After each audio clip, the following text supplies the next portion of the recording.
Transformers, more than meets the eye. Transformers, this movie franchise will not die. What up, big kids? Sean Long with a mustache here, and with my buddy BigTrent07. We got to see Bumblebee early thanks to our buddy Andre Meadows, a Black Nerd Comedy. The other black nerd. Yes, the other black nerd. This is one of my favorite black nerds. This is one I get to see more often. The NorCal black nerd. Yes, the one that also cosplays as Black Panther and Miles Morales, one of the best cosplayers in the field, yo. Stop it. Oh, I love this guy so much. But yeah, another thing I also love was Bumblebee. I'm surprised. Wow, who had thought with how crappy the Transformers franchise, even Mark Wahlberg couldn't save this, but Travis Knight did save the franchise because, going into this trend, I was pretty much done with the Transformers franchise. I have Optimus Prime tattooed on me, and I was saying I didn't see the last 9 in theaters. I did buy it, but I seen it once, and I'm like, yeah, I could go with never seeing it again. And I was watched it with you. Yeah, exactly. And then I was like, okay, this was okay. It wasn't as bad as Age of Extinction, which is not saying much. And then I'm like, okay, I don't have to watch this again. I still think the first one's the best one, and then I did like the third one after that, and then Revenge of Falling Without Its Faults had some good moments, but yeah, the last two have just been horrible.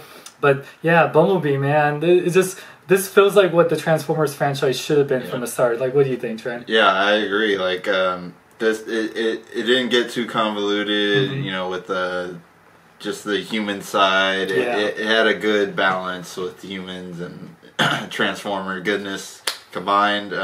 Because most of the time, I do understand there is a budget with these movies, despite the Paramount throwing millions and millions at this. But you'd expect with the Transformers movie, you'd see a little bit more character development with the Transformers themselves. And thankfully, we got that with Bumblebee. Yes.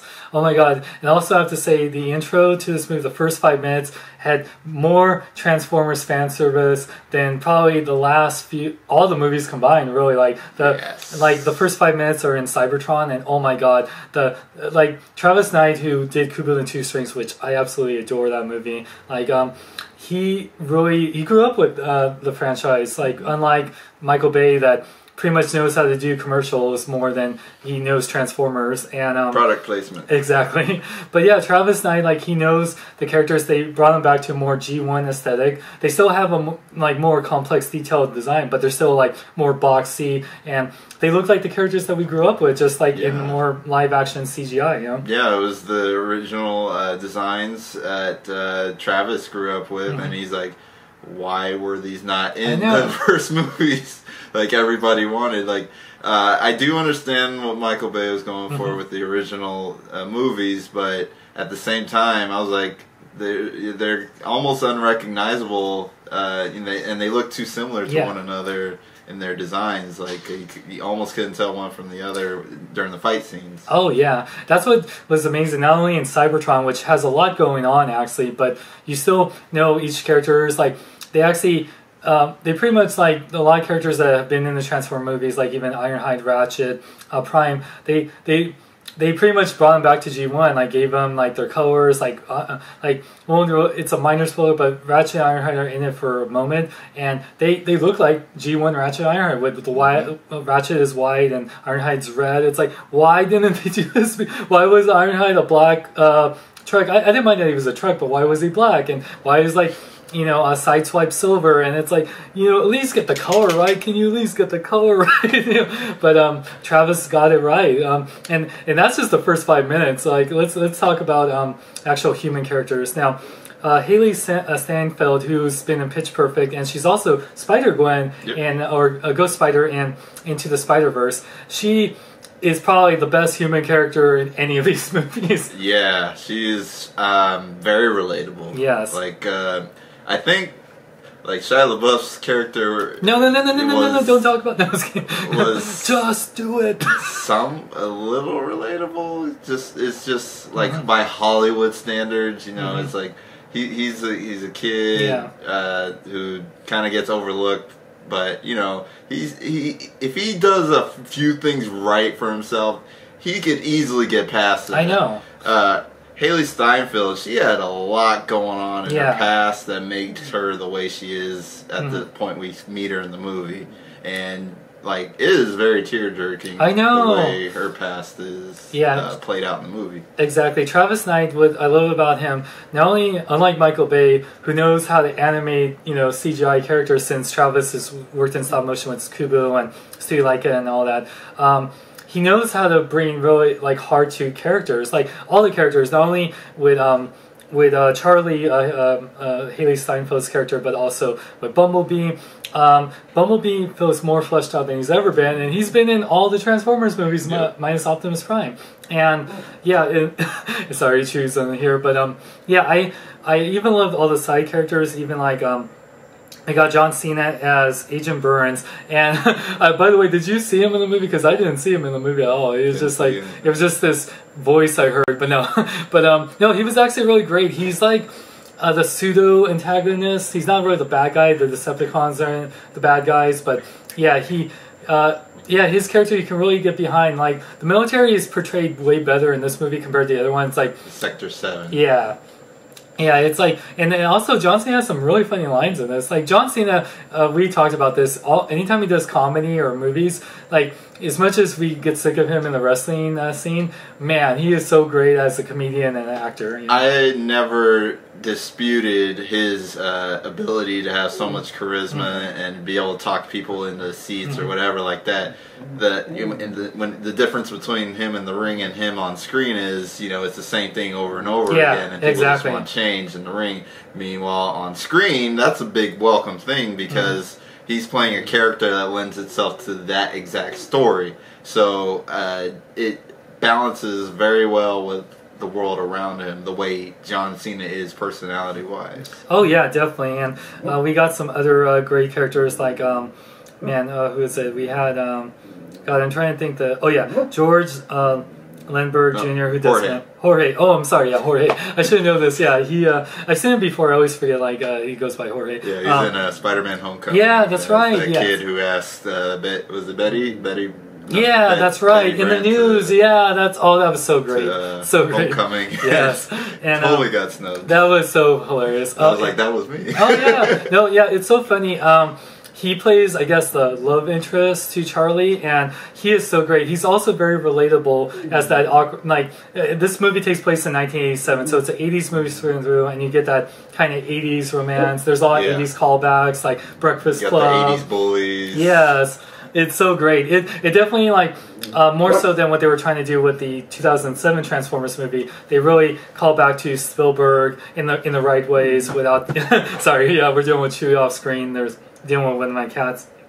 It makes it for fun spontaneity. But he's really great, and I love that they didn't play too much with the tropes of love interest. They actually, like, you think it's going one way, and then it's like, oh wait, no, it's like oh, okay. it's so funny. Yeah. But it takes that left turn. And you're like, oh, it's gonna lead up to this, and like, whoa, okay, maybe not. So. But yeah, like, in summary, like, we'll go with, like, just the last final thoughts. Like, with definitely some amazing heartfelt moments. I teared up a bunch watching the movie, especially just Charlie and Bumblebee. You can tell from the trailers he does lose his voice in this. He is, if you know from Reno News, Dylan O'Brien from Teen Wolf voices Bumblebee in the beginning, but it shows how he loses his voice. So they explain everything why he hasn't talked throughout all these movies except for that last bit in The Last Night.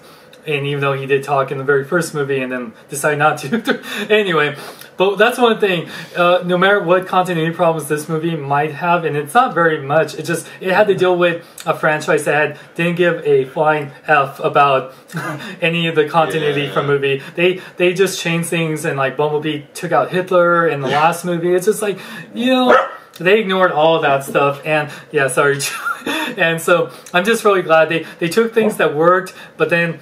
So it is a very soft reboot. It's like this movie can be in the same universe with the Michael Bay Transformer movies, but if they decide to do their own thing, which the ending, I won't spoil it, but it kind of can go its own way, which I hope it does, I'd be more happy to look at to follow this franchise, especially with Travis Knight in the helm. Yeah, for sure. It was just like, I think it made me want to go back and replay the War for Cybertron games. Oh, I love those games. Because they were made by Transformers fans, just like this movie. And I'm thinking too. I agree with you. It might be like a soft reboot of going forward, especially with the ending scene. That I'm like, well, this is definitely a soft reboot now, because like that didn't happen at all, or wasn't even mentioned in the first movie. So, hopefully that comes to fruition. Let's see.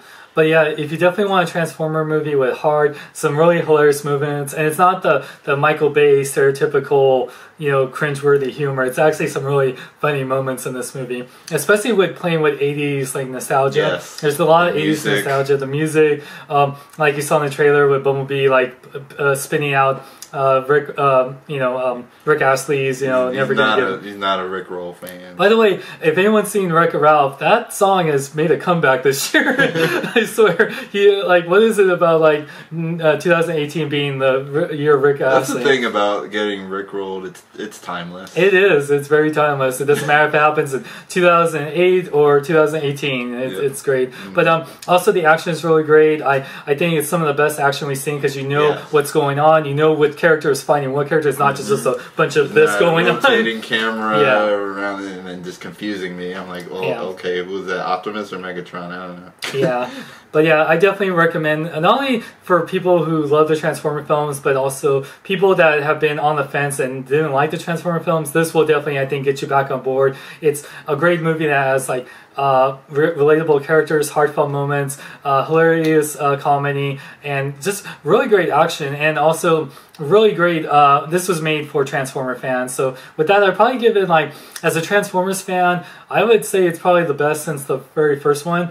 I'd give it a 4.5 out of 5, but probably as a regular movie, I'd give it a 4 out of 5. What do you think? I agree, 4 out of 5. It didn't have that same wow factor I got from seeing Optimus roll up for the first time. That's still. I actually went back and did a stop motion animation on my own with my own Optimus figure of that same scene. So those types of moments are what inspire me as a fan. Yeah, totally. And Optimus is in there. Peter Cullen voices Optimus once again, and also my buddy John Bailey actually voices Soundwave and Shockwave, which they look like Soundwave and Shockwave. I know, right? It's crazy.